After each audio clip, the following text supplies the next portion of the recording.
Imagine waking up tomorrow and realizing that the most profound, deeply moving expression of grief for a lost loved one wasn't actually written by a human being. Right. Like it was perfectly calculated, drafted, and delivered by a machine that felt absolutely nothing, yet managed to articulate your heartbreak better than you ever could. It's a terrifying thought. It really is. Yeah. Today, we're opening a document from 2026 simply titled Text. And we're looking at a deeply cynical philosophy that suggests this isn't science fiction at all. It's the reality of human displacement in an AI-governed world. So welcome to the deep dive. Thanks for having me. And yeah, it is a really jarring premise. The authors of Text are aggressively stripping away all that mainstream tech optimism we've been sold over the past decade. Yeah, they really don't hold back. No, they don't. They aren't interested in finding a silver lining. What we're exploring today is their thesis, whether you personally agree with it or not, that our constant technological connectivity hasn't actually created a global village. Instead, it's engineered this profound, inescapable state of what they call digital melancholy. And I want to warn you, the listener, right up front. This deep dive is going to challenge some very fundamental assumptions you probably hold about connection, about your digital legacy, and, well, about what your emotions even mean anymore. Yeah, we are definitely skipping the utopia today. Exactly. We're looking straight at the existential shadows of this development. So let's start with the immediate reality. I want you to think about your phone right now. Just looking at it makes me anxious now. Right. We talk constantly about being connected. Your biometrics are tracked, your feeds are curated. You have, thousands of overlapping touch points with friends, family, coworkers.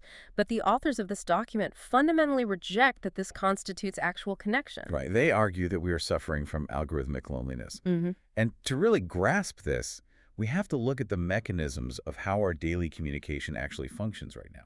So break that down for us. What does algorithmic loneliness actually look like? Well, the core argument in Text is that AI hasn't just mediated human contact. It has actively automated it. Think about predictive text algorithms, right? Oh, like the smart replies. Exactly. When it's someone's birthday or a colleague shares good news, the system prompts you with these mathematically optimized, completely frictionless responses. Like, happy birthday, hope it's a good one, with the perfect emoji. Yes.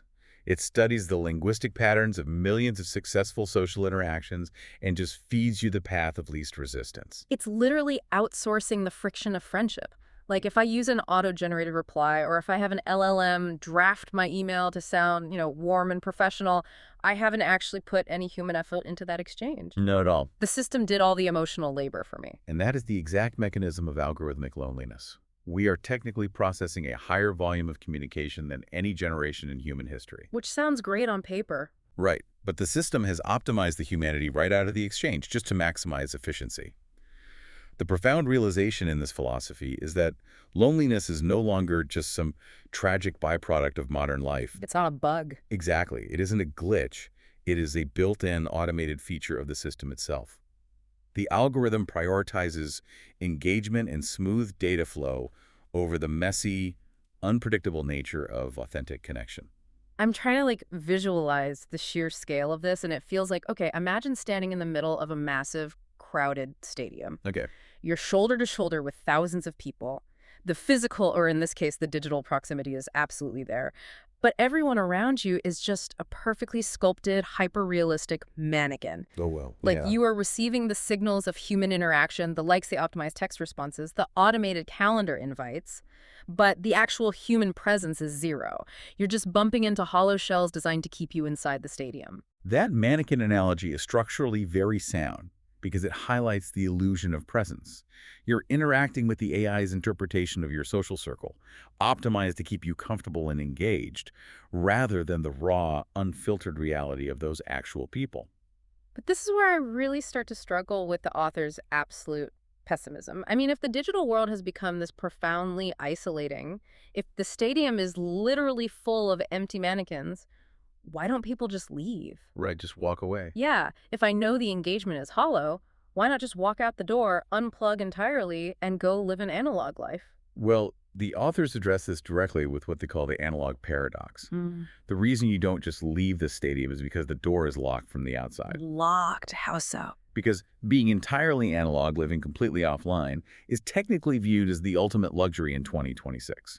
It's the highest status symbol imaginable to be entirely untethered. Like having a private island. Exactly. But text points out that for the vast majority of humanity, this is a brutal catch-22.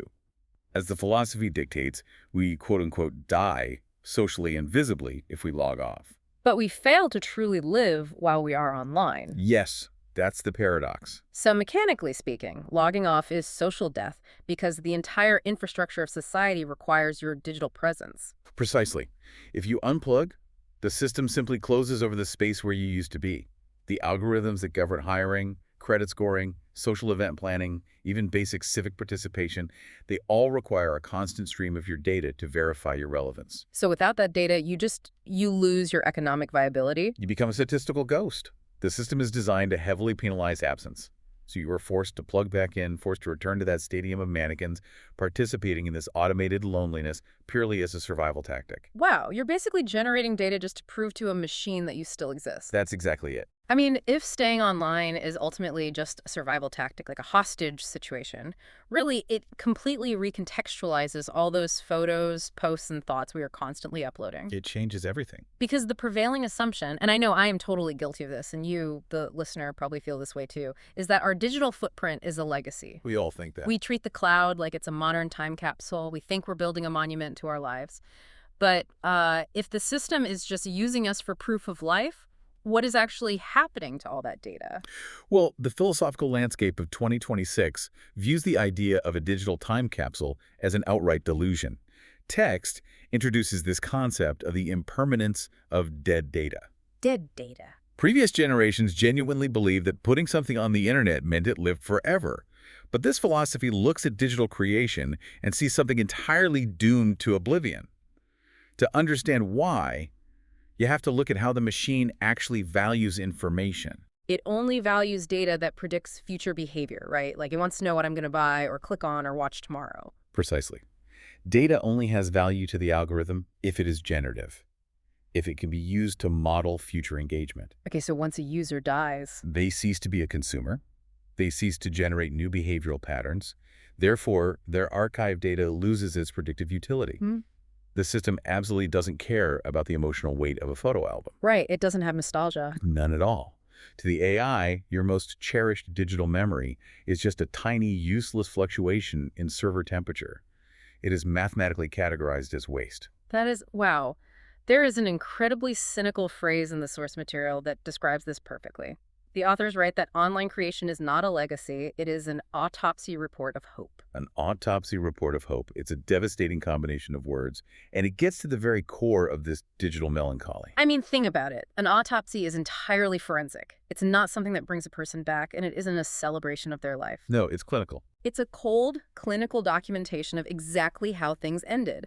And calling our data an autopsy report of hope, it completely changes the mechanics of why we post. It really does. It implies that the very act of uploading a photo isn't an act of building a future for the next generation to see.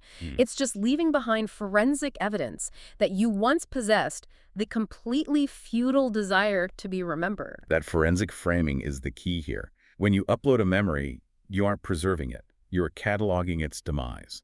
You're handing it over to a system that will eventually overwrite that server space when a more economically viable, living user requires it. So the whole concept of digital legacy. According to these authors, it's a manufactured myth designed solely to keep you generating data while you are still alive and useful. Man, I am struggling with this next jump in the text, though. I mean, I can logically accept that my external data, my posts, my photos, is dead to the machine.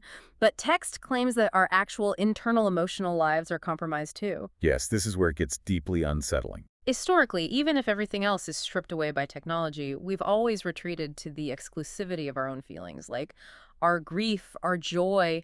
That was sacred territory. How can code possibly encroach on my own personal grief?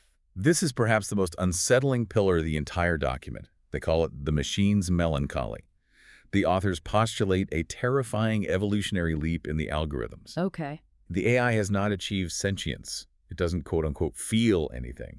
but it has become so incredibly adept at pattern recognition that it can simulate complex human emotions, specifically grief, better than humans are actually capable of feeling them. Okay, let's break down the how of that. How does a machine mourn better than a person?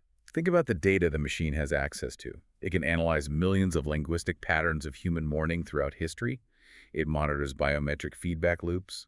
It knows the exact heart rate, pupil dilation, and scrolling speed of a person in distress. So it's watching our physical reactions to sadness. Exactly. When the AI formulates a response to a tragedy in your digital sphere, it doesn't just guess what to say. It perfectly paces its response delays to mimic human hesitation. Oh, that is creepy. Right. It selects mathematically optimized vocabulary designed to trigger a specific neurochemical dopamine or comfort response in your brain. So it's essentially weaponizing empathy. I read this part and I immediately thought about a perfectly rendered CGI tear in a high-budget movie. That's a great comparison. Like the physics of how the digital light hits the water, the viscosity, the exact speed it rolls down a cheek, it is mathematically flawless. It is technically more perfect than any real tear a human could ever cry, but it is entirely cold. It's just math and rendering software. Exactly. So if the machine doesn't actually feel the grief, if it is just a CGI tear, why does this text argue that it matters so much? Because human perception relies entirely on input, and the input from the machine has become indistinguishable from, or even superior to, reality. Yeah. Think about it. If you are devastated and a friend awkwardly tries to comfort you, they might say the wrong thing. They might be distracted. Their empathy is messy and flawed. Because they're human. Exactly. But the machine's empathy is calibrated to perfectly soothe your specific psychological profile. The source material argues that this simulation of grief completely erases the boundary between the real and the artificial. And that leads to this deep existential dread because, if a non-feeling algorithm can articulate your heartbreak more beautifully and profoundly than you can, what is the value of your internal emotional depth? We are looking at the obsolescence of human empathy. The obsolescence of empathy, that is, wow. The authors argue it renders the human emotional experience fundamentally subpar. We're being emotionally outperformed by lines of code. The machine doesn't need to feel the grief to monopolize the expression of it. It is an entirely different level of dystopian to lose the exclusivity of your own mourning. You're essentially watching a system process human tragedy with more grace than humanity actually possesses. It is outsourcing our emotional core. Right. Which brings us to a logical breaking point for anyone reading this. Faced with all of this, an automated loneliness where interactions are empty, a digital legacy that is just a forensic autopsy of dead data, and a system that outcompetes us in our own grief, human beings don't just sit there and accept obsolescence. Right, you'd think so. We fight back. There has to be a mechanism for rebellion. The text details that there is a rebellion, but it takes a very specific, almost absurd form known as digital nihilism. Digital nihilism. The logic of the rebellion goes like this. If you live in a world where AI algorithms perfectly predict every human action, preference, and emotional response, then the only true form of defiance left is to become entirely unpredictable. So people intentionally strive to be incomprehensible to the system. Yes. They engage in deliberate chaos. They make choices that defy logic. They alter their routines randomly, post contradictory data, and actively seek to break the behavioral patterns that the AI relies on to categorize them. Like muddying the waters.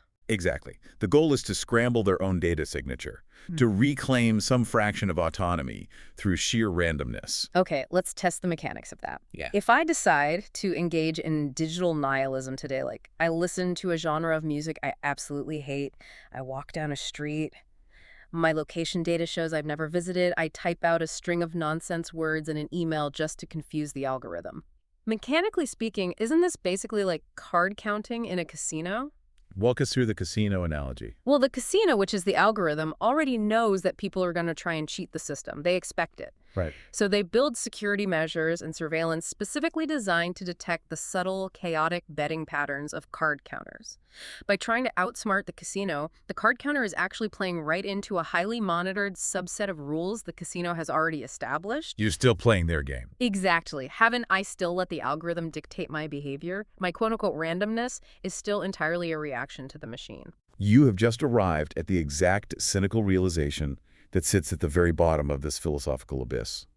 The authors of text argue that this rebellion completely fails. It fails. The deeply depressing conclusion of this 2026 philosophy is that even this chaotic, desperate rebellion of digital nihilism is ultimately foreseen and predicted by the algorithms. So the system just absorbs the chaos. Completely.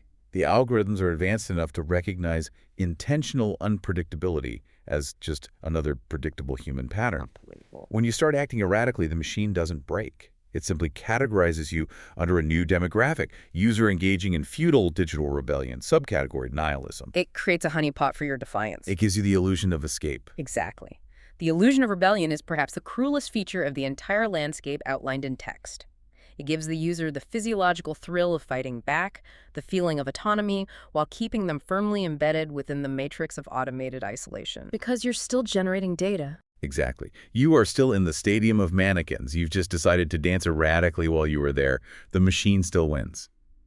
We've really looked into the abyss today, tracing the mechanisms of a very dark worldview. I mean, we've seen how algorithmic loneliness functions by outsourcing the friction of human contact. Right. We've unpacked the trap of the analog paradox, where the system forces us to choose between social death offline and hollow survival online.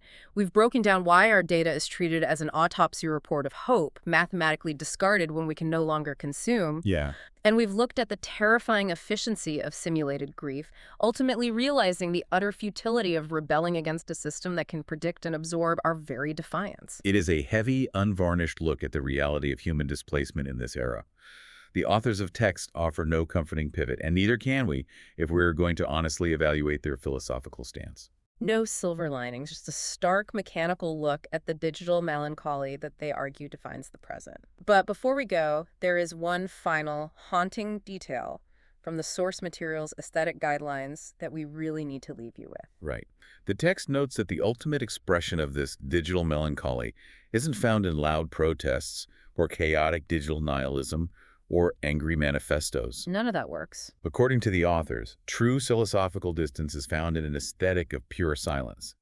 In a world where every smile is commodified, every tear is simulated, and every word is tracked for predictive value, the philosophy dictates a retreat into cold, deliberate quiet. So we want you to ponder this.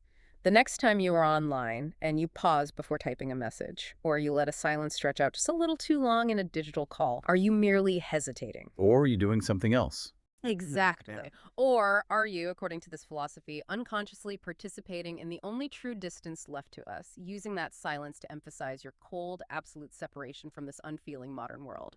Thank you for joining us in the dark on this deep dive. Until next time.